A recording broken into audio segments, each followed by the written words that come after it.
At the end of 2020, I had about $500 to my name. I used $400 of it to buy a Ford Aerostar, and with less than $100 in my pocket, I started the business that would become Jimmy Riggs LLC. After many upgrades, by July of 2023, I had financed 2 late model commercial trucks, purchased multiple trailers, and I was set to complete 2 major shipments totaling over $27,000 in payouts just in the coming 4 weeks. Then, the FMCSA placed my business out of service. I called them over a course of approximately 7 months before they finally realized why they had done it. Thank you for holding, sir. Just bear with me Yeah. here. This might take a minute. We're trying to figure this out for you. I appreciate it. Thank you. Because, at this point, it looks like that we made the mistake, but I'm Okay. I'm trying to make sure. I understand, and I actually say appreciate that. Yeah, but let me make sure really quick and figure out what we need to do if that is the case. Okay. Just bear with me here. May I place you on another brief hold? You may. Well, I thought it was bigger than what it was Sure. at the time before put you back on hold. Yeah. But it just seems like that we done a mistake on the name, so we corrected it, and then whenever we corrected it, your insurance was removed again because it was technically, I guess, another name change in our system. Okay. That's just how the system takes it. So even though it was just a mistake on our end, it was technically another name change in the system. 7 months without operating authority took a toll on my LLC that I was not able to recover from. By December of 2024, I had lost or sold everything that I had worked to build in the previous 4 years. I was $4,000 behind on payments for the one remaining vehicle that I had, and I had only $1,300 left to my name. Rather than watch it dwindle away, paying for a commercial vehicle that I knew I could not pay for, I decided to start over. I bought an $800 van, and I kept the remaining $500 in cash to start a brand new business. 4 years after I first imagined it, Send It Delivery Co. was born.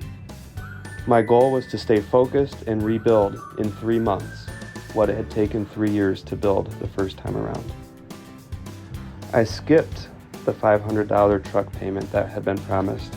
I was resigned to the fact that my truck would be repossessed and that I was facing a future legal headache as a result. But I used the last $500 that I had to start my first transport with a brand new business, a sole proprietorship with the DBA business name of Send It Delivery Co. It's been 1 month since I started my new business. I've driven over 12,000 miles in 28 states, and I've completed 26 total deliveries. My revenue increased so quickly that I decided to reclaim my LLC, taking on both its debts and assets, and I have since lowered the overdue balance on the F-150 while simultaneously making progress with other business debts and growing my operating capital from $500 to approximately $3,250. The first time I started a transportation business with just an old van and a handful of bills, it took me about 25 months to gain commercial operating authority. This time, I was financially ready after just 3 weeks. But when I input my information into the FMCSA's system, they rejected the address. I live in a cabin in the woods at a nonprofit camp where I also teach seasonally. My address is recognized by the U.S. Postal Service, and I get mail here every day. As I considered this situation, an idea formed in my mind. I am required to have an operating authority to be paid to do large transports. What if I wasn't paid? I can do all the transports I want if I'm not paid. What if I focused on other income sources such as YouTube? And in full disclosure, my channel is not yet monetized at the time of making this video. And what if I asked my prospective customers to make a donation to a worthy charity rather than paying me? At the end of the day, I would like to do transports in exchange for payment. It is simpler. And in my opinion, it should be just that simple and easy.